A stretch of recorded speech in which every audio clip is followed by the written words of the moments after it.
ана баланы қарасаң топ-томпақ, даусы жіңішке, құйрығы мынандай. Вот соларда тестостерон төмен. Әйелдік гормон. Әлсіз болсақ, бізге анандай да, нормально да. А оларға ол ненормально да.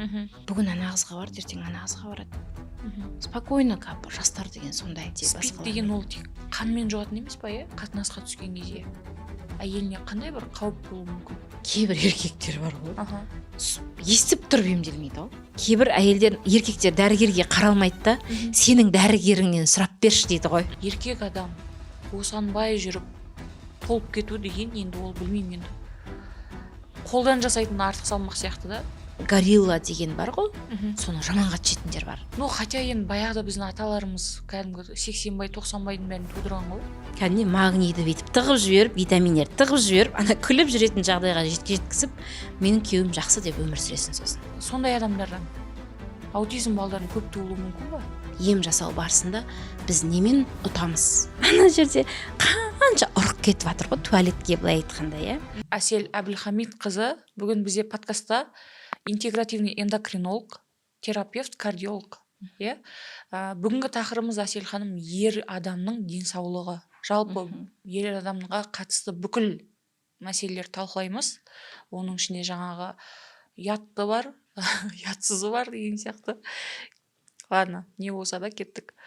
Бірінші сұрақ, Әсел ханым, түсінікті болу үшін интегративный дәрігер деген айырмашылық қандай? Дәстүрлі медицинадан, дәстүрлі дәрігерден деп айтамыз ба?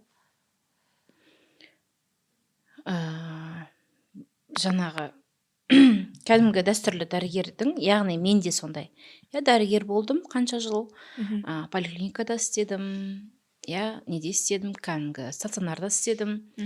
Ол жерде бір несі, былай айтқанда органдарды бөліп тастағанда, эндокринолог тек қана гормондарды емдейді, кардиолог жүректі емдейді, гастроэнтеролог асқазан ішек жолын емдейді, гепатолог бауырды емдейді, мысалға да, лор құлақты емдейді деген сияқты. Сөйтіп бөліп тастаған. На самом деле біз неміз, біз бір тұтаспыз. Алла тағала біз бір тұтас қылып жаратты. Сондықтан мысалға қалқанша безін емдеу үшін бірінші асқазан ішек жолын емдеп алсақ, бауырды емдеп алсақ, өт жолдарын емдеп алсақ, сосын барып дефициттарды жапсақ, анемияны емдесек, қалқанша безін емдеу эффективнее болатын еді да. Мысалға да кез келген ауруды, даже мына жүрек ауруларынан тоже дәл сондай асқазан ішек жолынан бастап емдесек, дефициттарды жауып деген сияқты, питанияны жөндеп деген сияқты, ол жерде де қатты эффективнее болатын еді. Сондай көп дәрі ішіп отпайтын еді деген сияқты ғой. Сондай ғой, былай айтқанда тереңнен кіресің да. Бірақ не істейміз, кәдімгі дәстүрлі медицинаны да жоққа шығармаймыз. Ол срочный, допустим, острый процесте ешқандай интегративті дәрігер пациентті емге алмайды. Өйткені біз ол жерде не істейміз, помощь көрсету керекпіз. Острый процесті емдеу керекпіз. Сол кезде біз протоколға жүгінеміз. Оны ешкім былай айтқанда жоққа шығарып, біз тастап кеткен жоқпыз ешқайсымыз.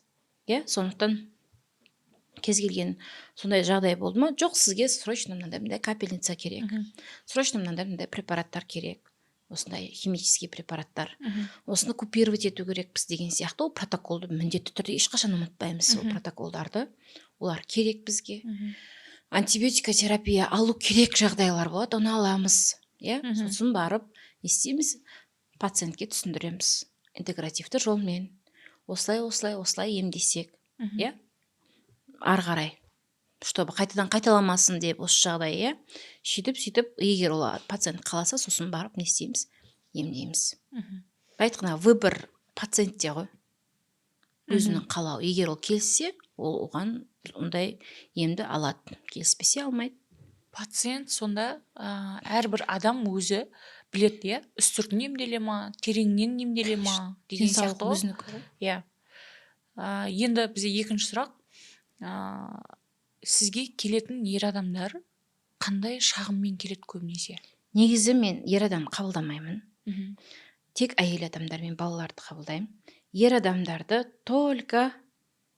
тек қана әйелмен бесплодие болып жатыр. Біз мындай ғой, әйел адамды допустим емдеп ол көтермесе ана жақта күйеуі емделмей қалды ғой мысалға, бір босқа кетеді да уақытымыз. Сол үшін айтамын, сразу күйеулеріңмен келіңдер, көрейік жаңағы оның денсаулығының жағдайын. Егер бәрі күшті болса, пожалуйста, жайына қалдырамыз да сізді емдейміз деген мақсатпен екеуін бірге консультировать етеміз по бесплодию. Сол кезде барып анықталады көбіне. А так еркектерді отдельно жеке дара қабылдамаймын. Ешқашан қабылдаған емеспін. Жалпы ер адамдарда қазір менің енді пайымдауымша, мысалы ер адамдар тек қана бір урологтарға ғана баратын сияқты да. Ода басқа бір өте сирек сияқты. Басқа эндокринологқа, кардиологқа бір шағым түспесе, не болмаса жаңа жүрегі шаншып, прединсультный, прединфарктный состояние кезде ғана баратын сияқты. Эндокринологқа ер адамдар көбінде гипертиреозный состояние жаңағы бәді Мейрамбек Беспаев ағамыз ауырып қалған жоқ па? Сондай состояниеде прям көздері шарасынан шығып қатты арықтап кетсе, сондай кезде ғана барады, немесе бұлтиып мына жері шығып тұрса уже, сахарный диабет болып қалса, яғни уже сахарный диабетте де адам құлағында бірақ барады ер адамдар. Өйткені прям кома, жаңағы кетоацидозная кома или гипогликемическая кома болған кезде ғана барады деген сияқты ғой. И гипотериоздың, мысалға гипотериоз болып та артық салмақпен, қатты артық салмақ болған кезде ғана тексереді оны мысалға. И то тексермеуі де мүмкін. Редко кто тексереді ол қалқанша безін, бірақ анықталады. Негізінде мен айтар едім, ер адамдар эндокринологқа, оларға да баруға кеңес берер едім. Өйткені көбісінде қазір омыраулар өсіп жатыр. Омыраулар әйелдікіне безі бар. Одан кейін шаштары ағарып жатыр, шаштары түсіп қалып жатыр, шашымен қасы қосып түсіп қалып жатыр. Ол кәдімгідей гипотериоздың белгісі, қасымен шашы түсіп қалу деген. Гипотериоз деген қалқанша безінің гипофункциясы мысалға. Қалқанша безінің жұмыс жасамауы. Төмен жұмыс жасауы. Сондай. Көп негізінде просто олар ер адамдар андай ғой, мойындағысы келмейді да. Олардың табиғаты сондай ғой. Әлсіздігін мойындағысы келмейді. Олар бізден күштірек, ол шынында да бізден күштірек оларды. Оларды Алла Тағала солай жаратты. Олар бізден күштірек, бізден үстемірек. Соны олар әлсіздігін мойындау өте қиын. Бізге әйел адамға жертва болып, әлсіз болсақ, бізге андай да, нормально да. А оларға ол не нормально да. Ол шыны керек не нормально. Біз біреу жертва болып отырсын, бір ер адам, не қылып отыр жертва болып дейміз ғой мысалға да. Әйел адамдар сөйтіп сразу рассуждать етеміз. Осуждать етеміз уже ше, оны сөгіп шығамыз. А на самом деле ер адамдарға өте қиын жандай. Өзінің әлсіздігін мойындап, дәрігерге бару. Оны әйеліне айтып, мен осындай болып жүрмін, дәрігерге барайықшы деп айтпайды олар.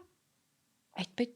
Табиғатында жоқ нәрсе ғой. Олар табиғатында не батыр, күшті, не деп айтады, завоеватель дей ма, не дейді? Сондай да. Табиғаттар сол үшін олар мойындамайды до последнего, құлағанша. Сондықтан күтудің қажеті жоқ. Қазір ер адамдарда негізі тестостерон төмендеп кетті деген қазір көп, неден төмендеп кетеді? Мысалы, тестостерон гормоны төмендеп кету ер адамның ағзасына немен байланысты? Гиподинамиямен, қозғалмайды, семірумен.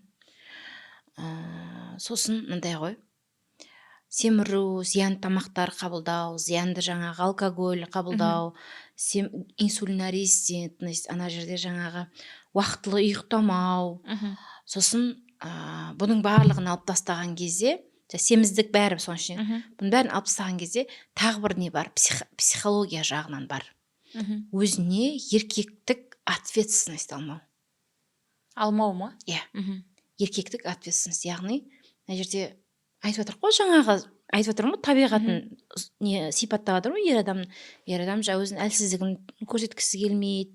Ер адам жаңағы басқарғысы келеді семьяны. Ер адам үстемірек болғысы келеді. Сол жерде жаңағыдай диванда жатып алып, жаңа кеше ғана бір ер адам жүр ғой, обсуждениемізде бәріміз бір актрисаның күйеуі ажырасып кеткен, ақша бермедім деген. Сол бәріміздің көзімізге күйік болды ғой былай айтқанда. Сон тестостерон төмен, например. Енді ол дәл сөйтіп жатса еркек төмен дейді. Маған әйелім ақша бермеді деп ренжіп отырсаң, енді әйелдің тірлігі ғой, извини меня. Мысалға, сол жерде төмендейді. Сондай вот психологияны түсіндіргім келіп тұр ғой, психологиялық жағынан түсіндіргім келіп тұр ғой. Ответственности нету и не было у него. Жоқ, болған да жоқ, допустим. Сонда еркектерде де төмен түседі. Сосын жаңағындай ғой, бала кезінен қыз сияқты қараған. Мысалға шешесі қыз сияқты қылып ана әлпештей берген. Еркелетіп әлпештей береді. Ана бала, иә, ана баланы қарасаң, топ-томпақ, даусы жіңішке, құйрығы мынандай. Вот соларда тестостерон төмен. Әйелдік гормон жоғары. Дауыстар жіңішке. Олардың пролактин де жоғары, емшегі өсіп жатыр. Құйрығы өсіп жатыр, женский гормондар жоғары. И дауысы да еркектік болмайды ол. Тестостерон төмен оның. Ол женский гормоны көп та оның. Сол балалар. Болашақ жаңағы не болатын және дейді. Артық салмаққа бейім. Артық салмаққа бейім. Жаңа не деп айтатын еді? Бесплодияға баратын. Бір алла біледі ғой енді, иә, белсіздікке дейін алып келуі мүмкін. Бірақ енді қараған кезде де еркек сияғың жоқ болып, даусың жіңішке болып тұрса несі жақсы мысалға. Көп қой, даусы жіңішке еркектер топ-томпақ болып жүреді. Вот солардың кәдімгідей классический вариант жаңағы. Ер адамдағы простатит аденома деген диагноздар жүр. Қабыну простатит, аденома простаты, ол сол простатаның ішінде, яғни аденома безі жаңағы не деп, без емес, доброкачественный опухоль ғой, соның пайда болуы ғой. Ол көбіне үлкен кісілерде болады, 45-тен жоғары болады аденома. А простатит бұрын үлкендерде болатын, қазір жасарып кетті. Иә. Ер адамдарда. Неден болуы мүмкін? Инфекция. Инфекция. Қазір деген не? Бүгін ана қызға бар, ертең ана қызға барады. Спокойно, жастар деген сондай. Мен жақында жаңағы подросток қайынілерім бар деген сияқты ғой, солардың әңгімесінен, что это нормально деген нәрсе естідім да. Таң қалдым. Шынымен сондай болып кеткен, бане заман деген сияқты ше. Сосын жақында жаңағы жап-жас 14 жасар, 15 жасар қыздардан спид шығыпты деген. Сонда енді коллегаларымыз көппіз ғой, енді врачтар, подругаларымыз бар, иә. Көп енді жиналып қалсақ болды басымызда. Не бір саланың дәрігерлері бар, подругаларымыз арасында. Жиналамыз, біз 10 шақты қыз болып жиналамыз, иногда 6-7 қыз болып жиналамыз. Сол кезде әңгіме кетеді ғой. Сол кезде ойбай, осындай спид, ВИЧ анықталыпты. 14-15 жасар қыздардың арасында. Это как это деп ойлайсың ғой. Енді бізге сәйкес емес, біз күйеуге шыққанша мысалға сақтауға тырыстық деген сияқты ғой. Енді тәрбие солай болды енді біз. Оңтүстіктен тем более. Енді қалай ол деп нетеп қаласың да, сөйтсек, это нормально для них. Половая жизнь это нормально дейді да. Мектеп оқитын қыздарда дейді да. Осы Алматыда болып жатыр ғой енді жаңа ВИЧ-инфицированный болып жатқан. Сондықтан қазір, значит, ана подросток балалардың барлығы сонымен занимаются бір-бірімен. Не жұқтырады? Егер осы жағдайда мысалы спид анықталды, не істейді медицинада? Оны тіркеп қоя ма? Ешқандай? Тіркеуге алады, сақтайды адамдардан? Адамдар жаңағы не жұмыстар жүргізіледі ғой? Сөйлесу, жаңағы қалай айтсам екен, беседа дейді ғой. Түсіндіру жұмыстар жүргізіледі ғой балалармен де басқалармен. Спид деген ол тек қанмен жұғатын емес па, иә? Иә, половой контактпен және қанмен жұғады. ВИЧ қой, ВИЧ. Спид деген ол уже синдром дефицит человека, яғни иммунитеттен төмен, ол жерде уже қосымша аурулары болады, туберкулез болып кетуі мүмкін, яғни иммунитет жоқ, нөл, кез келген дейін. Ал ВИЧ инфицированный стадиясының тоже стадиялары бар, енді ол біздің мамандығымыз емес, бірақ бір-біріне ВИЧ инфицированный жұға береді бір-біріне, спид стадияға өтпей-ақ ВИЧ-инфицированный болып та жұға береді бір-біріне. Я учетта тұрады, олар даже бала туады, бірақ балаларын емізбейді, сондай-сондай. Оны жариялай алмаймыз, иә? Иә, Құпия сақталады, аты жөндері. Құпия сақталады, иә. Енді осы тақырыптан тереңдейтін болса, осы тақырыпқа мысалы, бұл енді бойдақтан бөлек қазір отбасылы ер адамдардың ішінде де өте кең тараған деп ойлаймын да, өзім. Мысалы, жаңағыдай қалай деп айтамыз? Сыртқа барып жүріп келеді да. Енді қараңызшы осы жерде келіп әйеліне жұқтырады. Бір история айтып берейінші. Поликлиникада істеймін, 6 жыл істедім поликлиникада, участковый терапевт болып. Сөйтеміз да жаңа беременналарды біз жүргіземіз ғой, терапевт ретінде участогымызда болады. Сөйтеміз да, менің участогымнан ВИЧ-инфицированный 2 қабат әйел. 2 қабат болып, мұны учетқа тұрғаннан ВИЧ тапсыра береміз ғой. Қайта-қайта. Сол кезде анықталады ғой, ВИЧ-инфицированный. Сөйтіп 2 қабат әйел шошып, өзіне де айтамайсың оны. 2 қабат қой мысалға.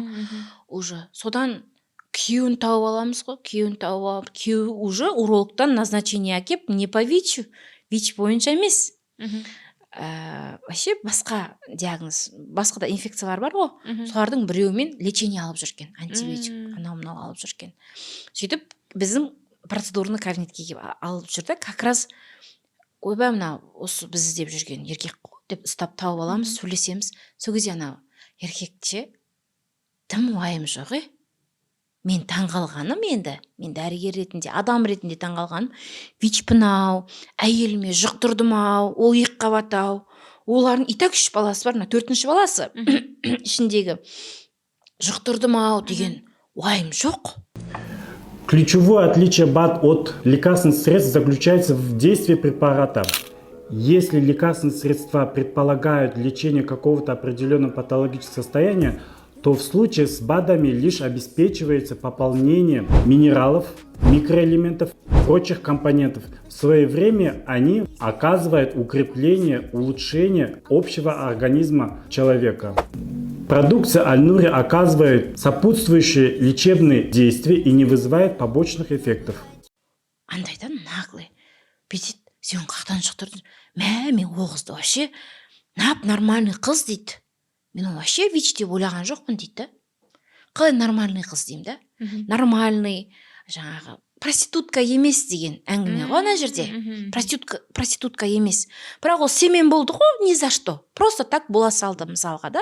Болды, сен алып келдің бірнеше рет үйіңе келіп, төркініне кеткен, келіншек 2 қабат болып. Сол 2 ортада келген, өткен бірінші скринингте ол қызда ВИЧ-инфицированный болмаған.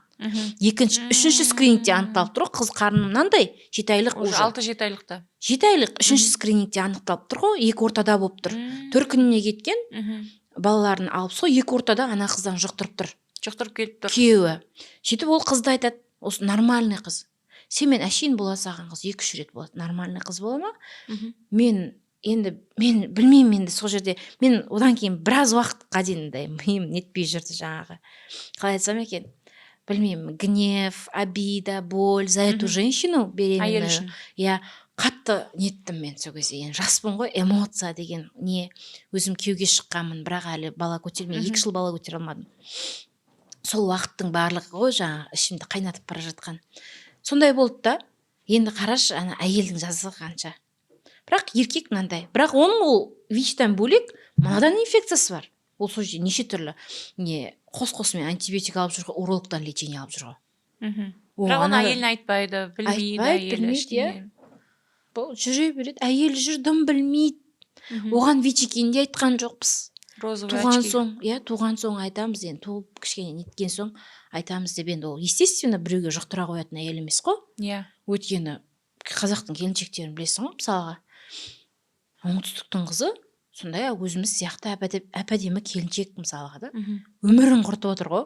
Ол не болады босанғасын? Жаман болдым, бірақ баласын емізбейді, сол енді босанғаннан кейін жеткізіледі ғой енді. Баланы емізбе деп ше. Балаға жұқтырмау керек па? Или балаға итак жұғамау? Емшекпен жоқ, дені сау болып туылады.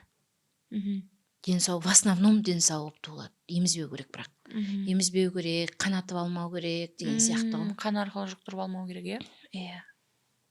Онда бұл қалай наглость дейміз ба? Ер адамдардың денсаулық туралы сауаттылығы өте төмен деп айтамыз ба? Сол сауатты емес деп ойламаймын мысалға ше. Бірақ енді қазір 21 ғасыр кез келген адам қолында телефон бар, интернет бар, ашып оқи салса ВИЧ деген не, ол қай жерлерден жұғады дегенді, иә? И так өзі былай баратын адам болса, білмеймін енді қалай деп қарауға болады, жауапкершілік жоқ па или әйелге деген. Бірақ ана еркекке қараған кезде мен бір сожаление дейді ғой, сондай көрген жоқпын. Анандай да, қалай айтсам. Өкініп тұрған адам көрген жоқсың? Иә, өкініп тұрған адам көрген жоқпын. Ойбай, мен жұғып қалды ау әйеліме деген, иә? Иә, осындай болып қалды. Доктор дейді ғой біреулер. Өтпейді. мен вообще білген жоқпын мындай екен, анау мынау деп ше. ана қыз кінәлап тұр. Иә, ана қыз кінәлі ғой, короче. Барған өзі емес. Оған да бір еркек жұқтырып кетті, например. Мгм. Сондай да. Мгм. Ол қыз білмейді да ғой, мысалға, ВИЧ екенін. Мгм. Жаңа жұқтырған қыз ше. Сонда ер адамдардың енді дәрігерден бөлек ер адамдар мысалы сол денсаулық туралы сауаттылығы мектепте қалып кетеді ғой негізі, биология сабағынан кейін. Иә. Иә? Мектепте үйретіп жатыр ғой енді. Сонда да. Мысалы, Жаңағы ғой, балалар ветер на голове ғой. мгм, Как будто это все мимо меня пройдет деп ойлайды. мгм, Как будто бәріне жұғуы мүмкін, маған жұқпауы мүмкін деген сияқты ойлайды да, жүре береді ғой. мгм, Құдай сақтайды деп ойлайды да. мгм, Сақтансаң сақтайды дегенді білмейді да. мгм. Сондай. Или Простатиттің- ұқсатып, желкелеп тәрбиелеу керек па, білмеймін енді. Простатиттің сонда ең бірінші себебі бұл инфекция, Инфекция, суық, суық, мхм, иә, қабынулар. сидячая работа, Мгм, гиподинамия. Мгм. Қан айналмайды ғой ана жақта. мгм, Бұрын ата бабаларымызда болмаған, потому что атпен шапқан. мм, Атпен шапқан, постоянно массаж. мгм. Массаж простаты. Иә. Иә, постоянно. Сондай болған ғой. Ну, Қазір хотя бы жоқ қой. қазір велик айдаса да, велосипед айдаса да болады ғой, иә. Барлығы айдамайды ол. Иә. Мгм. Қарындары Қазір ат жоқ қой қампиды. деп айтуы мүмкін ғой Анау қалада. нені деген, не еді? Велосипед сындырады ғой олар қазір. Рас қой, 100 килограмм бәрі. Аха. Енді осы мәселе бойынша ер адамдар кәдімгі кіші дәретінен қан араласып шыққанша, не болмаса кәдімгі острый боль болғанша жазып жатады да, жаңағыдай менің кіші дәретімнен қан араласып шықты, не болмаса жаңағыдай шықпай қалды деген сияқты. Сол кезде ғана барып олар тыпырлай бастайды екен. Иә. Бұл Бұл жерде простатиттің ашық простатиттің белгілері. жаңа қан араласты ірің шықты деген, кәдімгі серьезный бір инфекция араласып шықты деген сөз. Мгм. Серьезный, оны кәдімгі урологтар антибиотикотерапиямен, кәдімгідей задний проходтан жаңағы не қылып, не дейтін еді, Массаж. қол тығып, иә, массаж жасап, Анықтайды, сөйтіп емдейді. Мгм. Емдейді, өздері солай Мгм. емдейді. Простатит негізі хронический болатын болса Хронический ғой. қалып кетеді. Хронический любой ғой. бір неде Суықтап суықта қалса, шығып кете береді. или тағы да бір не то, жаңа басқа бір әйелмен жаңа нетіп қалса, не то микрофлорамен кездесіп қалса, яғни былай айтқанда случайный половой контакт дейді ғой, сондай болып қалса қозып кетеді ғой, иә. Мгм. Сондай ғой.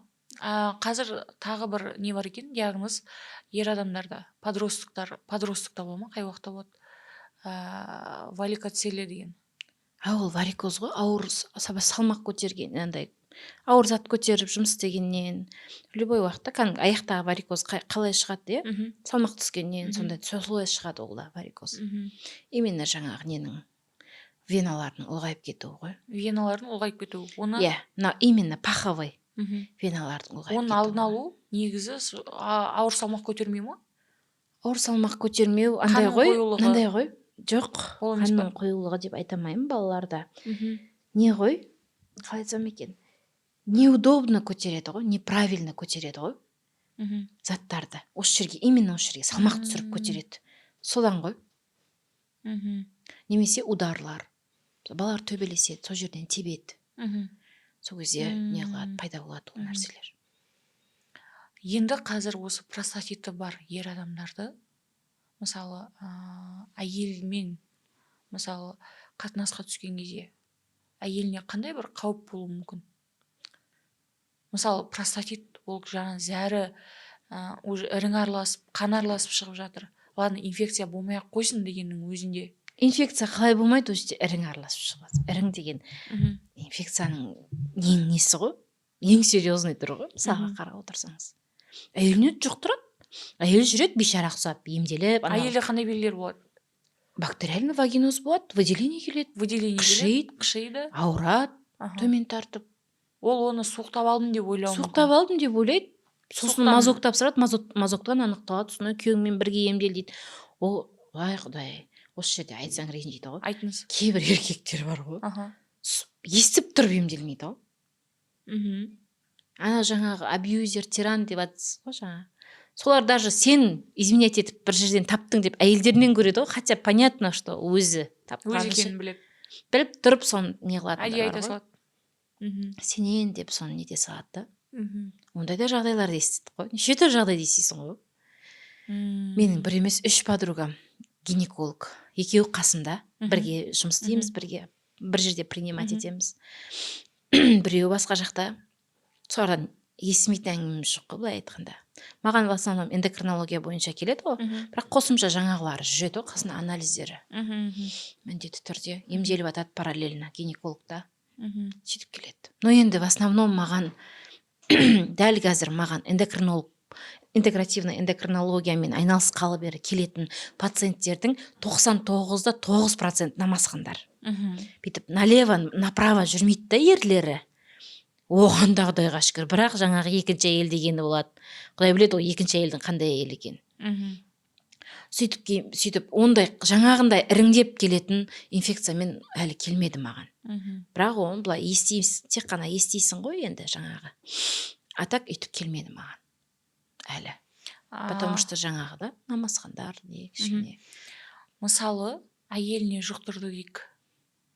Толық емделмеді екеуі де деп айтайық. Бұл негізі ұзақ лечение екен ғой. 3 ай, 6 ай кәдімгі емделетін тұрақты түрде кейін қайттан анализ тапсырып, тексеріп, бар ма, жоқ па, тағы жалғастыру керек па емді деген сияқты. Оны менің ойымша жаңа налево жүретін еркектер бар ғой. Не қыла салатын сияқты андай. Ол и так бір айдың ішінде 2-3 рет сыртқа барып жүретін еркек болса, зачем емделіп деген сияқты. Симптомдары басылса болды. Ары қарай уже ол и так-та басқа біреуден жұғуы мүмкін ғой деген сияқты ма? Ол и так баратын болса, ол жерде бесполезно ғой емделу. Қайттан жұқтырып келеді ғой. Әйелді де емдеу бесполезно ма? Иә. Бесполезно болғанда амал жоқ, емдейсің ғой енді, қатты қиналып тұрғасын. Емделеді ғой. Постоянно емделіп жүре береді сөйтіп.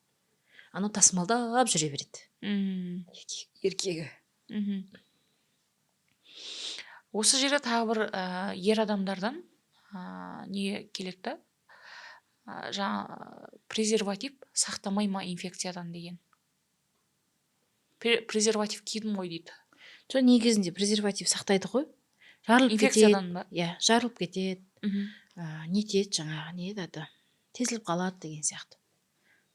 Ол жаңағындай жыныстық қосылу кезінде жаңа бөлінетін сұйықтықтармен ол бәрібір жағылып, ол бәрібір жұғады. Жұғады. Соны білмей тұрғаннан кейін ер адам, оны енді ары қарай оны не айтуға болады деймін да? Енді көп нәрсе айтамайсың ғой ер адамға. Көп нәрсе айтамайсың деген осы жерде бір не сияқты? Мысалы, Әселхан. Жөндей алмайсың ғой оларды. Жаңағындай не істеу керек сияқты да? Талап ету керек сияқты ма? Қалай деп айта аламыз? Енді өз күйеуімізден ғана талап етеміз ғой, басқа қақтан талап етеміз. Әркім өзі шамасы жеткенше күйеуінен талап етеді болды. Басқа еркекке не деп айтасың? Сен кімсің? Мысалға, оларға айтатын. Дәрігер ретінде. Дәрігер ретінде түсіндіреміз болды. Түсіндіріп айтамыз, осындай сіздің іс әрекетіңіздің нәтижесінде осындай болып жатыр. Если әйеліңіз сізге қымбат болса, болашақ балаларыңыз қымбат болса, қойыңыз деп айтасың болды, басқа не деп айтасың? Емделіңіз простатиттен. Иә, емделіңіз инфекциядан деп. Енді аденома тақырыбында сөйлесек, мысалы, аденома деген ол не және ол қалай дамиды? Простата безінің аденомасы. Иә, доброкачественный опухоль. В основном жаңағындай постоянно әйелі жоқ. Әйелі барларда да болады. Но регулярный жыныстық қатынас жоқ кезде болады, застойдан. Мен кездестірген случайларда сондай. Әйелі жоқ, ажырасып кеткен, давно жалғыз басты, сондай. Бұл мәселеде сонда егер ер адам үйленбей ұзақ жүріп алса да аденомаға айналып кетуі мүмкін ба? Мүмкін. Ұрықтың застойынан? Иә. Иә? Иә. Мынау простата ғой бөлетін. Жаңа нені. Сперматозоидтар неден келеді? Қалай айтсам екен? Безден. Жұмыртқадан келеді. Сөйтті кеп неге түседі жаңағы. Неден өтеді? Простатаның тұсынан өтеді ғой. Сол кезде простата тағы сұйықтық бөледі. который сперматозоидтардың жылдамдығын 100 есе арттыратын сұйықтық бөледі. Сол сұйықтық бөлініп отыру керек қой. Атам застой болмайды. Не жоқ, половой контакт жоқ. Содан болады. Сосын ана неден де болуы мүмкін. Көп порнуха көреді ғой. Ер адамдарда эрекция пайда болады, бірақ бітпей қалады. Осы постоянно бола береді ғой оларда. Сол кезде болады. Адамда екі жүрек бар.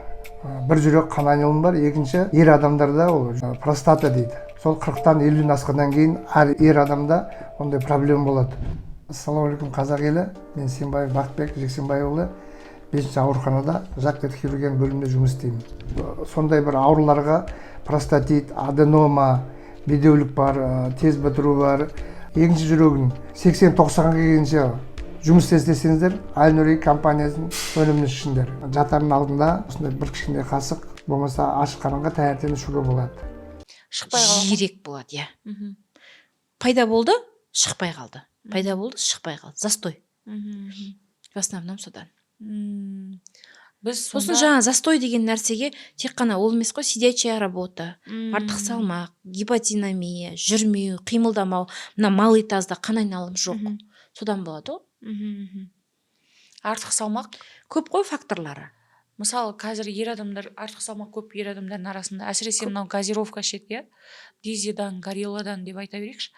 Сол дизи гориллалардан не только эрекция болмай қалады, не только аденома простаты болады. Соларда даже мен кездестірдім ғой енді. Өзі әйелдермен бірге қаралады ғой. Боли бывают деп. Кейбір әйелдер, еркектер дәрігерге қаралмайды да, сенің дәрігеріңнен сұрап берші дейді ғой. Түсіндіңіз ба? Бармайды. Урологқа да бармайды. УЗИге түсіп келейік. Сен ана өзіңнің докторың бар ғой анау. Білгіш докторың бар ғой, содан сұрап берші дейді ғой. Простатаның ішіне тас болатын кездер болады. Мен соны көріп таң қалдым. Безе тас пайда бола ма? Жолында. Тұр кәдімгідей тастар жолында. Газированный напитоктардан болады сол. Бүйректің тастары түседі, иә, жолда. Түседі, жоқ. Кәдімгі мочамен түсетін проток емес. Неде тұр? Ұрыққа жидкость беретін проток бар ғой, сол жерде тұр алдында бір тас. Соған таң қалдым мен, честно, кәдімгідей аузым ашылып қалды. Осындай бола ма не дегенде сондай жағдайға түстім да мен ше. Сонда ол кісі жаңа нені газировканы көп ішетін адам болып тұр ғой, иә? Иә, газировканы көп ішеді екен. Одан бұрын жаңа неден, иә? Еще ол ше атқа атпен шабатын адам. Жылқылары бар, алаңсыз сондай немен малмен айналысатын адам да. Бірақ почему-то сондай. Көп ішеді да газировканы. Мысалы, кейбір ер адамдар айтады, мен и так ауылдамын, атқа мінеміз, менде ондай проблема жоқ дейді. Бірақ жаңағыдай да, не ішіп не жейтінін қарамайды деген сияқты ғой. Иә. Содан пайда болады. Енді сонда бізде жаңағы айтқаныңызға Әсел ханым, әйел адам циститпен ауыра беретін болса, әйел адам, ол ер адамнан келетін инфекция болуы мүмкін ба? Қалай ойлайсыз? Қазір циститпен емес, бактериальный вагинозбен. Женский жақтағы кәдімгі. Ол басқа, цистит басқа ғой. Цистит в основном не ғой? Анау бүйректе тұз жиналады, тас жиналады. И қуықтың ішінде. Тура горшоктың түбіндегідей. Горшоктың түбіне бүйтіп, накип сияқты жиналып қалмай ма? Дәл сол біздің қуықтың түбіне жиналады. Шеті жаймен сол жаңағы шетінен сынып, үгітіліп түсіп отырады да. Өзі 3-5 сантиметр ғой, уретра әйелдің. Соны тырнап кетіп отырады ғой. Болды, ана тырнап кетті, сідіктің құрамында қаншама нелер бар, химикаттар бар, мысалға, тұздар бар. Одан кейін жаңағы бактериялар бар. Еще сыртқа жақын, сырты влагалищеге жақын деген сияқты. Сол жерде тырнап кетеді, қанап кетеді. Сол қабырғаны воспаление шақырады. Болды, цистит болдың. Но в основном жаңағы себеп іші толып тұрады тасқа. Тас деппін ғой жаңағы. Накип сияқты нәрсеге. Тұздар ғой, оксалаттар мен ураттар ғой. Кәдімгі бүйректің тасы сияқты. Ер адам, мысалы, ер адамның денсаулығында, ер адам ағзасында дейікші. Мысалы, гормоналдық өзгерістер негізі өзгерістерге ұшырауы деген ер адамда әйел адамға қарағанда баяу ғой. Әйел адам туады, қайта босанады, ағзасы өзгеріске ұшырайды. Енді месячный кездің өзінде әйел адамдар қайта жаңағыдай гормональный өзгеріс болып тұрады ғой. Еркек адам босанбай жүріп толып кету деген енді ол білмеймін, енді қолдан жасайтын артық салмақ сияқты да. Қалай ойлайсыз? Редко болады, бала кезінен болатын қалқанша безінің проблемалары. Жаңа мен ағам сияқты. Қалқанша безінің жартысын алып тастаған емес па? Бала кезден болады, ол анасынан, жаңа әкесінен, бала кездің өзі солай дефицитпен туылды, дефицитпен, считай беткісі истощенный болып туылды деген сияқты. Сөйтіп кішкентай кезінен бас образование болды, ешкім оны жөндеп қоймады, диагноз деген сияқты. Сондай болады, солай өсті ол, өскенше анықтамады оны. Солай болып кетеді. Редко, әйелдерге қарағанда өте редко. Енді, жалпы ер адамдар өздеріне өздері жасайды ғой. Өзіне өз істейді ғой, қастандықты семіреді. Олар жаман қатты тоймайды ғой. Мысалға, біз бір тарелкаға тойсақ, олар дандай табаққа тоймайды. Біріншіден. Нәпсі, тамақ нәпсі ғой кәдімгідей. Соны тие алмайды. Одан тәтті сулар, кейбіреулер алкоголь. Көбісі алкоголь. Мысалға, намазхан емес, біздің көбісі алкоголь. Бізге келе бермегенмен, негізгі себеп, ең үлкен себеп жаңағы жировой гепатоз бен семіздік, алкоголь. Пивной живот дейді, ең жаманы пиво мысалға. Одан кейін бар басқалары. Одан кейін тәтті сулар. Жаман қатты ішеді. Кәдімгі жаман қатты, мынау горилла деген бар ғой, соны жаман қатты ішетіндер бар. Одан бөлек просто колаға отырып алғандар бар. Әшейін буратино ғой деп, күнде буратино ішетіндер бар. Бәрібірдей. Тәтті су, алаңсыз қанша жатқанмен бірдейсің ғой. Бүйтіп ше. Енді инсулин резистентіс қалып келеді. Хотя енді баяғыда біздің аталарымыз кәдімгі 80-бай, 90-байдың бәрін тудырған ғой. Олармен енді салыстырамаймыз, конечно. Ол кезде бірде-бір зиян зат болған жоқ. Алкоголь болған жоқ. Еще судың орнын олар қымыз қымыранмен басқан. Шөлдерін, дұрыс па? Дым жоқ дегендер, мына сиырдың кәдімгі сүтінен жаңа жасалған көжен су деп айтқан ғой. Бидайды қайнатып қойып, су құйып қойып, айран қосып қойып. Дым құрығанда соны ішкен ғой. Қымыз қымыраны жоқтар, ана сиырдың ағарған ішкен. Сондай кальцийға толы, составы, белокқа толы, бәрі бар. Зиянды нәрсе жоқ, ішетін ше. Сөйтіп неған ғой? Азынан кешке дейін движение болған. Аттың үстінде или егіндікте кешке дейін қозғалыс, қимыл қозғалыс, гиподинамия деген нәрсе жоқ. Жатып алып телефон көру, жатып алып телевизор көру жоқ. Телефон жоқ, радиация бөліп атқан. Мына даже обычно светтердің өзі радиация бөледі мысалға. Сол заманнан бастап құрдық қой, былай айтқанда. Ер адамның простатит болып жүргенін әйел адам көп жағдайда түсінбейді екен. Бізге хабарласатын көбінесе ер адамдар, мысалы, алаяқ емделейін деп жаңағыдай шырлап ататын болса, әйел адамдар жаңағыдай қарсы шығады да көп жағдайда. Біз әлі әйел мен ер адам болып бір-біріміздің табиғатымызды түсінбей келе жатқан сияқтымыз. Олар ешқашан мойындамайды ғой. Әйеліне барып, менің өстіп простатитпін, мен ауырып жүрмін, менің мужской жағым ауырып жүр, әлсіз болып жүр деп айту оларға позор. Эго деп айтамыз ба, тәрбие деп айтамыз ба, не деп айтамыз, менталитет дейміз ба. Олар оны өте қатты не көреді? Позор көреді ғой, былай айтқанда. Айтпайды да. Мүмкін әйел адамдарында қателігі бар шығар осы жерде. Біреуге барғасың ғой деген сияқты. Күдіктенеді деп қорқатын шығар іштей. Күдіктенгеннен қасқырдың аузы жесе де қан, жемесе де қан деген сияқты ғой. Итак жесе де қан, жемесе де қан ғой. Айта бермей ма дейсіз ба? Итак бәрі барады ғой. 98% еркек барады. Налево. Естуіміз бойынша. Сондықтан өздері арты таза емес, сосын қорқады айтуға. Арты таза еркек болса айтатын шығар, мүмкін, мен білмеймін енді. Енді қазір жалпы ер адамдар дұрыс тамақтанбайды дедік. Дұрыс жаңағыдай су, газировканы көп ішеді дедік. Және стресс көп. Дефициттар тоже көп. Тамақтан құнарлы нәрсені ала алмайды, витаминдерді, дефициттарды. Тестостеронның түсіп кетуі осы дефициттарға байланысты ма? Конечно, байланысты.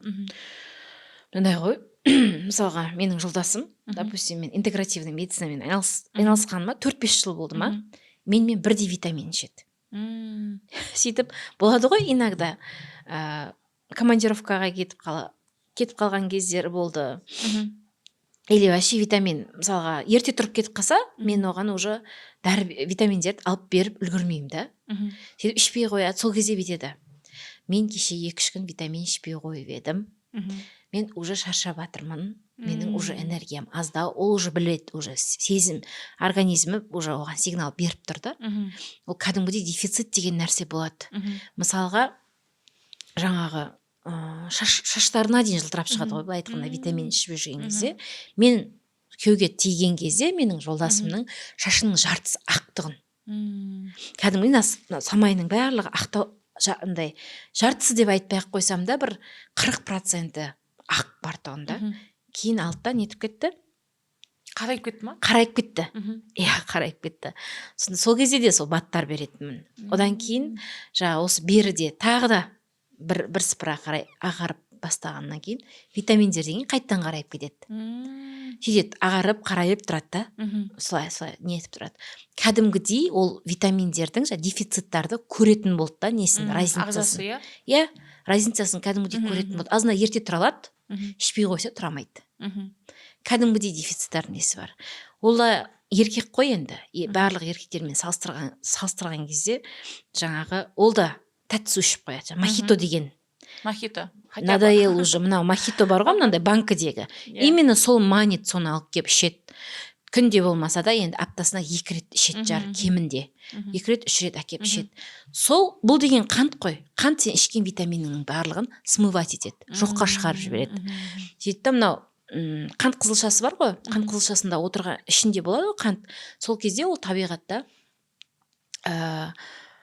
64 молекула хроммен, 54 молекула, если не ошибаюсь, магниймен и б12 витаминдермен байланысып отырады екен. Былай байланысып отырады. Сөйтіп не істейді, ана қантты бөліп алады ғой, қалғанын лақтырып жібереді, мысалға да, неге утилизацияға. Сөйтіп организмге қант түсе салысымен жаңағын бәрін өзіне қайтадан қосып алады екен. Жаңағы табиғатта отырды ғой байланысып, кіммен байланысып отырды? Магний, хром, витамины группа Б ма, соның бәрін өзіне қосып алады екен ғой. Сөйтіп болды, бізде жоқ уже. Бізге біздің басқа реакцияларға қатысамайды ол. Нелер. Сонда біз қантты жеген сайын біздің организмімізде витаминдер минусқа кете береді да. Түсіндіңіз ба? Сол сияқты мынаны ішті ма, болды, ол минусқа кетеді. Постоянно нехватка олардан. Тәтті ішетін ер адамдардың бәрінде нехватка, бәрінде энергия жоқ. Бәрі ашушаң. Ашушаң адамның барлығы дефицитпен жүр деген сөз. Ер болсын, әйел болсын. Еркектер ашушаң ба? Ашушаң қазір ешкім сенің неңді көтере алмайды. Иә. Кәдімгідей магнийді бүйтіп тығып жіберіп, витаминдерді тығып жіберіп, ана күліп жүретін жағдайға жеткізіп, менің күйеуім жақсы деп өмір сүресің сосын. Честно, мен сөйтіп өмір сүріп жатырмын.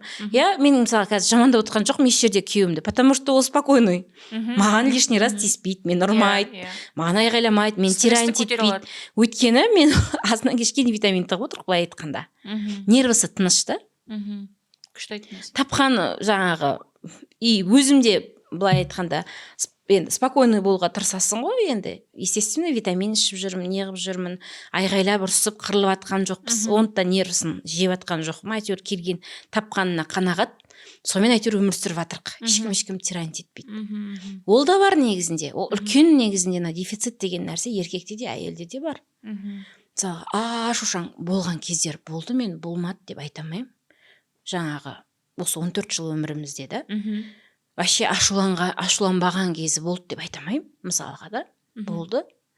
Соның барлығында мысалға орталық жүйке жүйесі, мидың тіндері неде дефицитті, кортизол повышенный, нервничать етіп жүреді мысалға. Мысалы, қазір мен бір ақпаратты оқыдым да, қазіргі көбінесе балалардың аутизм болып туылуы, не болмаса жаңа басқа диагноздармен туылуы, ол ер адамның несіне байланысты деп, ұрығына байланысты деп. Дефицит көп, жаңа дұрыс тамақтанбайтын, жаңағыдай горело неше түрлі жаңағыдай сусындарды іше беретін ер адамдар, күнделікті деп айтайықшы, күнде ішетін ер адамдар бар ғой, жаңа мысалы таксиде жұмыс жасайтын деген сияқты. Сондай адамдардан аутизм балдарын көп туылуы мүмкін ба? Аутизм деген ауру жалпы РАС, СПРР деген аурулар до конца не изучены. Әлі оны зерттеп, ол мынадан деп берген жоқ. Генетический ауру деп берген жоқ оны. Генмен келетін, әкесінің сперматозоидымен келді деп еш жерде дәлелденбеген әлі. Ол жерде еркекте тек қана качественный сперматозоид келсе болды. Ер адамның бойындағы жаңа қадір қасиетін алып келеді ДНК-сымен. Иә? Ал именно аутизм менің жаңағы немде. Статистикаңызда. Иә, собственный практикамда. В основном әйелдің стрессінен. Во время беременности. Күшті айттыңыз. Во время 9 айдың ішіндегі жаңағы әйелдің несімен. Стрессінен. Мен сұраймын, 4 баласы бар, или 5-6 баласы бар. Именно осы біреуі ең кішілері бұл. В основном 5-6 балаларында дамиды. Өйткені ресурстың бәрі 4 балаға кетті, туды, не восстанавливалось. И сөйтіп соңғы балаларын туды ғой, соларға жетпей қалды. Или екінші, бірінші балаларда болады да, әйтеуір ортасында болса сұраймын. Именно осы бала неге? Не болды? Осы балаға аяғыңыз ауыр кезде, налардан ерекше не жағдай болды? Қайда болдыңыз? Біреу айтады, сол кезде мамам өліп қалды. Или әкем қайтыс болды да, мен соны қабылдай алмадым, мен туғанша қиналып жүрдім дейді. Біреу айтады, мен сол кезде байым екінші қатын алып кетті. Сол кезде я не справлялась, я. Мен күндіз түні жұтынып жылап жаттым дейді, мысалға да, соны қабылдай алмай. Біреу айтады, жаңағы дәл сол кезде енем тиранить етті дейді. Почему-то бірінші баласы не болып қалған кезде ата-енемен тұрып кейін бөлек шығып кетеді ғой біреулер. Сол айтады, менің үйде жаңағы енем өте қатал болды да, ол мені тиранить етті, тыныштық жоқ етін. Күйеуімен ұрыстыра беретін, қалай бөлек шықтық, сосын барып тынышталдық деп айтады. Сол кезде баланы туып үлгерді да, бірінші баланы. Жылап жүріп, күнде жастыққа жылап жүріп туды. Сондай да, менің статистикам бойынша әйелдің 2 қабат кездегі қатты стрессы, кортизол, алдыда барлық нені жаға берді, мынау жаңағы витаминдерді бәрін жаңағы дамытпай қойды, баланың ішін миын дамытпай қойды.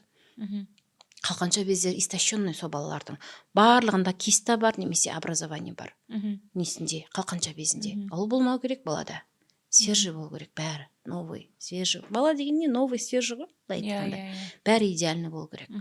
Жоқ, ондай бала жоқ аутизмдердің ішінде. Сөйлемей жатыр, дамымай жатыр милары. Сонда причина бәрібір ер адам, жаңағыдай ер адам деп айтамаймыз. Ол жерде жаңағы әйел адамға бүкіл отбасы болып, сол әулет болып дұрыс қарау керек қой сонда. Естественно. Ішінде бір сау адам дүниеге әкелу керек, ауру адам емес деген сияқты. Иә, мен де айтамын ғой Инстаграмда, пожалуйста, үйлеріңізде 1-2 қабат әйел болса, орнында бір орында ұзақ тұрғызбай-ақ қойыңдаршы. Соған жаңа басқаларың аяқ қолдарың сау жаңағы. 2 аяқ, 2 қолдарың сау болса, өздеріңіз істей қойыңдаршы. Бірақ ондай қайда? Ондай отбасы қайда бізде? Жоқ қой. Бәрі 2 қабат, аяқта қанша адам сау, бірақ сол барып ыдыс жуады, сол барып үй жинайды, сол барып пылесос ұстайды, 2 этаж, 3 этаж үйлерді жинайды, сол барып. Бұл мойнына асып қойған клеймо сияқты бір. Енді ер адамның ұрығы бойынша, мысалы қазір өте бізге жазатын ер адамдардың арасында осындай диагноз көп. Сізге бала сүюге болмайды, өйткені ұрығыңыз сау емес деген сияқты. Жоқ. Сперматозоид жаңдай уже анау микроскоппен қарағанда жаңдай сау емес екен да? Иә, проценттермен шығады ғой, подвижность төмен деген сияқты. Соның ішінде жаңағы олигозооспермия деп айтып жазылып жатады, соның ішінде ең опасныйлары жаңағы мутацияға ұшырағандары көп болады. Мутацияға ұшыраған, олар в основном неде істейді, ауыр металдармен жұмыс істейтін жаңағы производстволарда, сосын жаңағы радиациясы көп, уран шығаратын жерлерде, сосын мұнай шығаратын жерлерде, сондай жерлерде пестицидтермен жұмыс істейді. Пестицид дейді, сондайлармен жұмыс істейді. Солардың барлығы мутацияға ұшыратады. Олар почти что өте реткі. Мысалға сондай адам келді да маған, әйелдің күйеуі ғой жаңағы бесплодиемен. Мен айттым да, бірінші очередь ана жерден шығу керек жұмыстан. Шықпаймын дейді. Шықпаймын, ол менің өмірім. Менің өмір бойым 22 жылым сол жерде өтті дейді. Жұмыс деген. Ол жерден кетіп қалса, как будто өмір өзін жоғалтып алатын сияқты. Ақшасы да басқаша ақша табуды білмейді да, ол өмірі сол жерге байланып қалған. Онда ештеңе істей алмаймын дедім. өйткені істей алмайсың. Қанша не берсең де ана воздействие вот әсер этого, етіп тұрады. иә, анау зиянды нәрсенің воздействиесін, әсерін, яғни алып тастамай, оны қалай емдейсің, например. Ол содан болып тұр да. Иә. Уже мутацияға ұшырап кеткен. Сперматозоидтар, мысалы, бір басы бар, құйрығы бар ғой, екі басты, екі құйрықты. Ойлаңызшы. Уже Иә, мутацияға ұшырап кеткен. Бастары ай тәрізді, бастары S-образный, сондай уже мутацияға ұшырап кеткен. Түрлері бәрі басқа. Сондай уже нелер сперматозоидтары. Ал басқаларды неподвижный, слабый дегендерді тірілтуге болады спокойно. Мына Аль-Нури деген өнімді маған әкеп отыр ғой. 50-ден кейін осындай өнімдер келе береді екен ғой негізі. Ал мынаны сыйлыққа береді сіздерге. Мынау организм тазалайтын. Аль-Нуридің жақсы қасиеттерін айтып өтейін. Жыртада простатит, аденома, кіші дәретке көбірек шығу, бүйрек ауыру, бүйректі тазалау деген проблема болып кетті ғой жалпы. Мынау соған көмектеседі. Мынаның ішінде химия жоқ, виагра жоқ. Тек қана бұғының жейтін шөптерінен жасалатын кереметтей осындай дүние. Тек қана табиғи өнім ғой. Мен қазір сіздерге ішіп көрсететін боламын. Мінекей бүйтесіздер, үйге сақтап қоясыздар. Бұл тек қана шөптерден жасалған қоясыздар. Күніне бір-ақ рет ішесіздер. Мен айттым ғой, бұл Аль-Нури деген өнім. Мінекей көріңіздерші, тамаша өнім мінекей. Дәмді әдемі екен. Ойбой, мына керемет қой. Мінекей Аль-Нури деген өнімді алып ішіп көріңіздер. Мен айттым ғой, табиғи өнім, виагра жоқ құрамында, тек қана бұғының жейтін шөптерінен жасалатын осындай керемет дүние. Жігіттер, асығыңыздар, инста парақшасын төменге белгілеп кететін боламын. Толық ақпарат сол жақта. Звондаңыздар, хабарласыңыздар. 24/7 жігіттер жұмыс жасайды сіздер үшін. Жеткізіп беру керек болса, жеткізіп беретін болады. Қазіргі таңда тығылып, үйде жатып уайымдап жатқандар көп қой, ер азаматтар. Енді тығылмайсыздар, уайымдамайсыздар. Телефон шалып тапсырыс берсеңіздер, әкеп беретін болады. Аль-Нури деген керемет өнім. Алып ішіп көріңіздер. Спокойно питание. Одан небір фитопрепараттар бар қазір, иә, витаминотерапия бар. И зиян заттардың бәрін алып тастап, тіс сорғын көтеретін нәрсе спортты қосып өміріне, сөйтіп нетсе, олар оянады. Яғни, ер адамға өте маңызды болды. Әйел адамда хотя ол жағында қатты білмейді, мысалы, либидосы төмендеуі мүмкін енді. Ал ер адамда деген вообще жизненно важный орган ғой. Сонда да самооценкалар түспейтінше оларды сепсеміз болып алып ше. Сепсеміз болып алып, жаман самооценкалер жоғары ғой. Мысалға семіз еркекше өздерінше болып қылмыңдап жүреді ғой. Әйелдерге түрлеріне қарап алмай. Білмеймін, соларды білмеймін. Семірсек самооценкамыз түсіп қалды ма біздің? Олар ондай емес қой. Білмеймін ғой. Сөйтіп туылады ғой деймін да. Бірақ енді самооценкасы мен де күйеуім, например, менімен бірге қазір 2 қабат сияқты да, допустим, қатты ондай емес енді, бірақ чуть-чуть қарын пайда болған да. Уже 90 килограммға жеткен жоқ, бірақ жақындап қалды да. Соны айтып жатырмын да, ладно, мен ертең босанам бұйыртса, ертең мен салмағым қалпына алып келем, 60 килограммға бұйыртса барам. Сен салмағыңды таста, маған ұнамайды мынандай деймін ғой енді, естественно. Айтам ғой, күнде айтам ғой. Менен қабылдай алмай жүрмін, сенің салмағың 90-ға бара жатыр дегенді қабылдай алмай жатырмын мен деймін да. Хотя күнде көз алдымда. Даже не только мен, даже өзінің әке-шешесі, өзінің бауырлары қабылдай алмай жатыр да оны, мысалға да. Солай кетіп бара жатқан, мен айтам, сен тоқтай алмайсың ары қарай. Сен осылай кете береді, сен ойлап тұрсың ғой, қазір ладно, 90 болған жоқпын ғой деп жүрсің ғой деймін да. Бірақ ол кете береді ары қарай, тоқтау жоқ. Потому что тоқтамайды бұл. Сен дәл осылай тамақтанасың ба, дәл осылай кете бересің. Жоқ, мен етем, мен бүйтем, салмақ таста дедім. Енді бізге спокойно айтады ғой. Семіріп кетсек, сен семіріп кетсің, маған ұнамай жатсың деп. Бізде айтайық та, айттым, мен де айттым сөйтіп. Жарайды, тастаймын, ойбай, өзіме де ұнамай жатыр деді, енді көреміз. Жаңа сіз айтқандай ғой, толып кеткен толай семіз, не дейді, артық салмағы бар ер адамдардың өзі. Ана қыздың түрі онша емес қой деп айтып отыра береді ғой. Бұл да айтып отыр. Әдемі сіз еді. Өзінің түріне қарамай деген сияқты ғой. Иә, кеше гендерпатия жасағанбыз ғой. Сөйтіп, иә, менен 2 жас үлкен болғанымен, естественно, мен 2 қабатпын. Мен бетім деформированный, дәл бұндай емес қой, бетім, например. Ісік қой, көрініп тұр ғой, ісік, мұрным дәу, картошка мысалға да. Сөйтіп, ана жерде гендерпатиядегі суретімізде бір қыз бүйтіп жазыпты. Неге суреттердің астына күйеуіңіз сізден жасау дейме? беті жалтырап жас жігіт сияқты болып тұр ғой деп ананы оқып алған менің күйеуім риза. Мгм. Мен жаңағы сенен жас деп жатыр деп. Сонымен жыным келіп отырып жаңағы жазып қойыппын астына. Жазып қойдым Ашымен да жазып артынан қойыппын дейді. мен оның бетін күтемін деп. Мен оның бетін күтемін. Аха. Пятиэтапный жаңағы маска. Уход жасайсыз ба? Уход жасаймын, арасынан Аха. маска жасаймын, пилинг жасаймын, например, да. Мгм. Өзіме де жасаймын ғой енді. Бірақ оған да жасаймын. Жасамайтын еркектер көп қой, мүлдем жасамайтын. Сөйтіп мен оның бетін күтемін, содан жылтырап тұр деп жаздым да. Артынан ойлаймын ғой. Мә саған. Я мен 10 жас кішкентай. Мен оған 5 бала туып беріп ұстап отырмын деп неге жазбадым деп жаңағы ше нервім ауырады да. Бірақ әйелдерде қызық қой ше. Әйелдің эгосына тиіп, мына 2 қабат қой, осыған тиіспей ақ қояйын деуге болады ғой. Иә. Жоқ қой ондай нәрсе, білмеймін не солидарность деген е. Солидарность. Менде 2 қабат болдым ау, семіз болдым ау деп ойлауға болады ғой. Мгм. Анау риза. Күйеуіңіз. Иә, мен жас көрінеді екен, бетім жылтыр екен, Мгм. самооценка ұрып тұр. Иә, ер адамдардың самооценкасын түсіріп 90-ға оқимын ғой. жақындаса да салмағы. Біз деген әшейін біреу аларып қараса да самооценка түсіп қалады ғой. Жалпы Әсел ханым енді ер адамдарға осы профилактика ретінде мысалы не болмаса простатиттің уже стадиялары басталып жатқан кезде қандай өнімді ұсынар едіңіз? Негізі өнімдер көп. Соның ішінде иә пайғамбарымыз саллаллаху алейхи ұсынған. Яғни пайғамбарымыз саллаллаху алейхи ешқашан дәрігер болған жоқ. Иә, емші болған жоқ, дәрігер болған жоқ. Бірақ пайғамбарымыз саллаллаху алейхи медицинасы деген нәрсе бар. Қақтан келді өткен пайғамбарымыз саллаллаху алейхи үйретті оны. Иә, сахабаларымызға үйретті, оларды емдеді деген сияқты. Ол қақтан алды оны? Ол Аллахтан келді. Мысалға да Жәбірейіл періште, иә, үйретті. Мысалға бұрынғы пайғамбарлардың историясынан үйренді. Оны да мысалға пайғамбарымыз саллаллаху алейхи оның бәрін жатқа білген жоқ. Ол өзіне дейінгі пайғамбарлардың историяларын. Ол да мысалға Жәбірейіл періште арқылы келді ма? Енді қараңыз, сол жерде аспаннан басқа жақтан келген жоқ ол. Үйренген жоқ ол Аллахтан келді. Яғни ол жерде көп не бар деген сөз. Жаңағы пайғамбарымыз саллаллаху алейхи медицинасында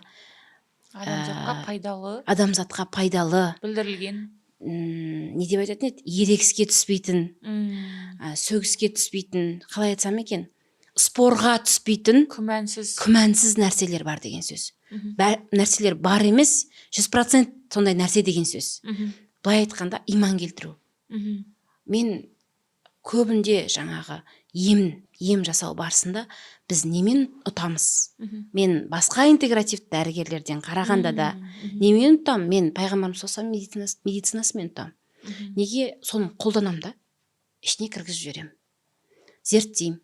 Ол шөптердің, мысалға да өсімдіктердің қандай пайдасы бар деген сияқты. Сондықтан бізде тмин деген өте керемет нәрсе бар, куркумин деген нәрсе бар, қисталхинди деген нәрсе бар, ладан деген нәрсе бар. Пайғамбарымыз саллаллаху алейхи вассалам несінен кейін ладан деген басвелия деп аталады. Негізінде бүйтіп нутриенттерді ашып қарасаңыз, сол заттар бар, корень солодки бар, там много чего. Былай айтқанда, прополис бар. Қарай берсең, оқи берсең, енді былай айтқанда бестселлер дүниелер олар. Олар, айттым ғой, спорға түспейді деп ше. Олар без спора они лечат. Сондықтан алда иман келтір де қабылдай бер. Иә, олардың бәрі жазылған. Бүйтіп ашып сол туралы оқысаң, допустим, тмин, допустим, қисталхинди или куркуминді қарасаң, бүйтіп оқысаң, хадистер бар, неше түрлі оған қатысты пайғамбар саллаллаху несін оқысаң, жаңа медицинасын, хадистер бар, осылай емдеген, солай емдеген деп. Одан кейін сол туралы шейхтар бар, тексерген. Вообще әлем бойынша американский докторлар бар. Соны зерттеп, дәлдеп тастаған. Соның бәрін оқысаң, қайқа не әсер етеді? Соның ішінде мужской бесплодияға почти барлығы емдейді. Почти барлығы. Сондықтан соларды қолдануға болады. Мен негізі қолданам. Барлығын қолданам. Олардың свечалары да бар даже. До того соған арналған свечаларға дейін бар. Артқы тесіктен, артқы өтістен саласың. Былай айтқанда, задний проходтан солай қолдануға болатын нәрселер бар. Солардың барлығын қолданам мен. И они хорошо работают, 100% даже работают. Лишь бы соны уақытылы қабылдап, уақытылы салып, сенің жаңағы неңе рекомендацияларды орындаса болды. Мгм. Және жаңа желательно жаңа зиянды нәрсенің бәрін алып тастаса, иә, алкоголь қабылдайтын ер адамдар қойып кетсе, тәттіні қойып кетсе ер адам, кішкене физически мына қимыл Активность қосса, иә, мына төменгі жақтың барлығын жаңағы отыра бермей, мына жақ қан айналым болу керек қой, малый тазда. Соның бәрін қосса, ол емделмейді деген нәрсе жоқ. Мысалға, иә, ауруды жараттым, мен емін қосып жараттым деді емес па? Иә, емі бар. Сондықтан және витаминотерапия, питание, белок көп жеу керек. Мынау бір сперматозоид бір орыннан қозғалған кезде пәлен миллион энергия жаратады екен. Сонда ана жерде қанша ұрық кетіп жатыр ғой, туалетке былай айтқанда, иә. Бүйтіп ағызып жіберіп жатсың. Соның ішіне қанша энергия кетіп баратыр. Дұрыс па? Сол энергия қақтан келіп жатыр? Сол ер адамның бойынан келіп жатыр. Ол үшін не керек? Энергия керек. Белок керек. Мынаның өзі бірінші түзілу үшін белок керек. Табиғаты белок қой, сперматозоидтың. ДНК-сы бар, ол белок, амин қышқылдарынан тұратын.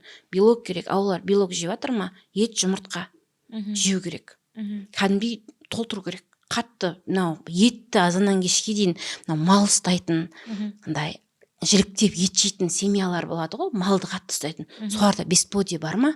Почти жоқ. Почти жоқ. Соларда мысалға ше. Үйінде тауық ұстап, үйінде домашний жұмыртқа жейтін, например, сол мал барлардың үйінде тауықта болады, например. Соларда болма? Почти жоқ. Оларда ше мысалға. И плюс олар атқа шабады мысалға. Сондықтан қымыз шыбат жет, там белок, надан витаминдер, саумалдың іші толған витаминдер, например, қабылдамайды, оның бәрі жоқ. Мына обычный қаланың халқында жоқ ол. Сондықтан хотя бы натуральный препараттармен витаминдер. Витаминдердің де өзінің несі бар, жаңағы жүйесі бар, қабылдайтын. Соның бәрін қабылдаса орнына келтіруге болады. Әсел ханым, жаңа сіз айтып өткен, көркөмен пайғамбарымыз саллаллаху алейхи уассаламның бүкіл медицинасында айтылып өткен заттардың барлығы біздегі осы Аль-Нури компаниясының өнімінде бар, именно ерлерге арналған. Қарасаңыз, қара зере, кистальхинди, радиола және мына марал тамыр жаңа пайғамбарымыздың өздері қолданған, және оны осы біздің үмбеттеріне жаңа насихаттап кеткен. Сол өнімдердің барлығы бір осы ненің құрамында, фитогелдің құрамында жаңағыдай жинақталған, және осыған дейін біз Қазақстанда 5 жылдан бері 60 мың клиентімізге көмектестік. Керемет нәтиже көрсетті. Ер адамдардың жаңа простатитінде, аденомасында, бүйрек қуық жолдарының қабынуларында, және бізде көптеген отбасылар жаңа балалы болды, бізбен бөлісіп жатады қуаныштарын. Енді өзіңіз қазір танысып өттіңіз құрамымен. Мына бізде сұйықтар бар, және мына жолға алып жүргенге ыңғайлы болатындай капсула түрінде шығарғанбыз. Бұл жерде қара имбирдің основной экстрактысы бар. Енді өзіңіз құраммен танысып шықтыңыз. Танысып шықтым, өте жақсы составы. Тмин мен қисттан басталған. Енді ол былай айтқанда баға жетпейтін нәрсе. Пайғамбарымыз саллаллаху алейхи егер сендер оның бұлардың пайдасын білгендеріңде алтыннан қымбат болатын еді дейді. На самом деле өте арзан. Не ше, бұлар ше. Жаңағы тмин мен черный тмин деген, кристалхинди деген өте арзан дүниелер, және құрамы басқада. Иә, өсімдіктер бар, ладан бар екен, басфелия. Соның барлығы өте керемет әсер етеді. Бірақ осылардың барлығын маралханын күшейтуге болады. Яғни, мысалы, тек бұны ғана іше беріп емес, ер адамдарға үйретсек та, допустим, питаниені, белок жеуді деген сияқты, қасына, мысалы, бергендеріңізде құр бермей. Я, құр бермей. Мен всегда айтам, когда сауда жасасаң да, не істесең де, совесть. Совестің тап-таза болса деймді.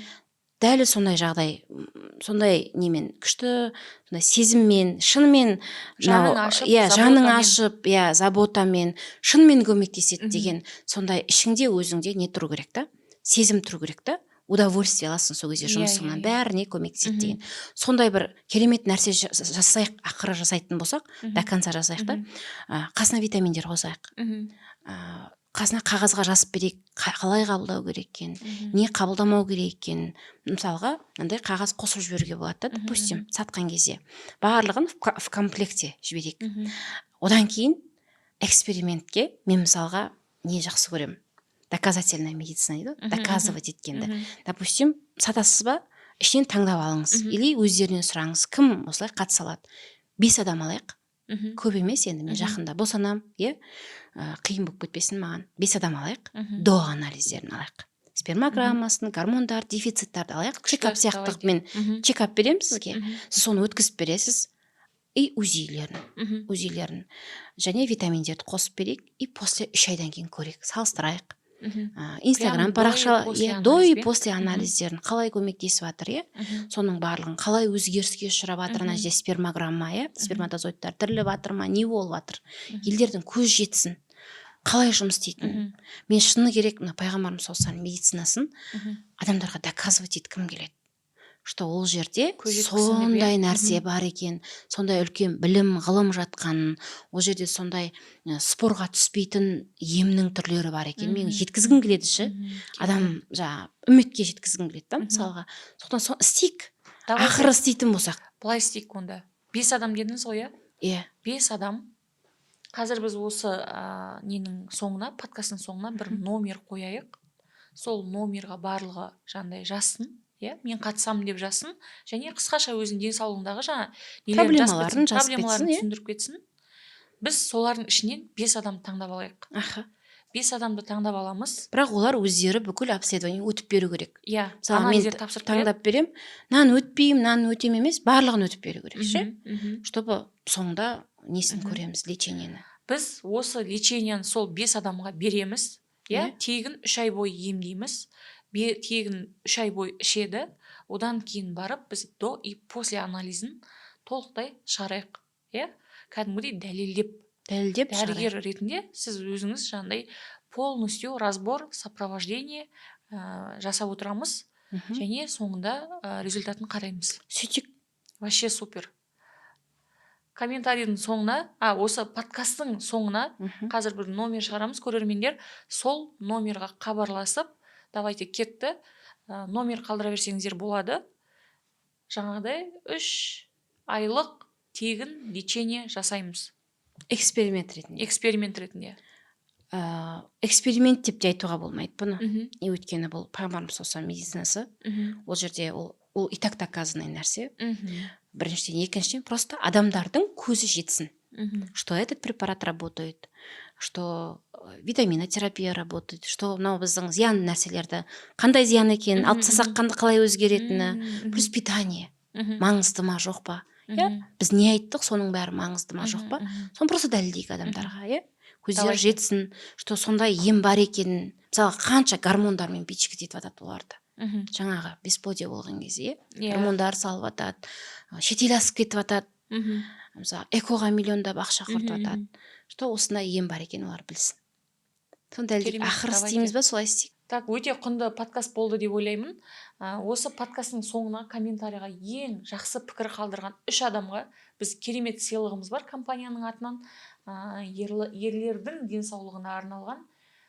Белсенді болыңыздар, және біз келесі подкастымызды давайте сіздердің сұрақтарыңызға, сіздердің сұраныстарыңызға қарай жүргізейік. Оны тоже жазып кетуге болады.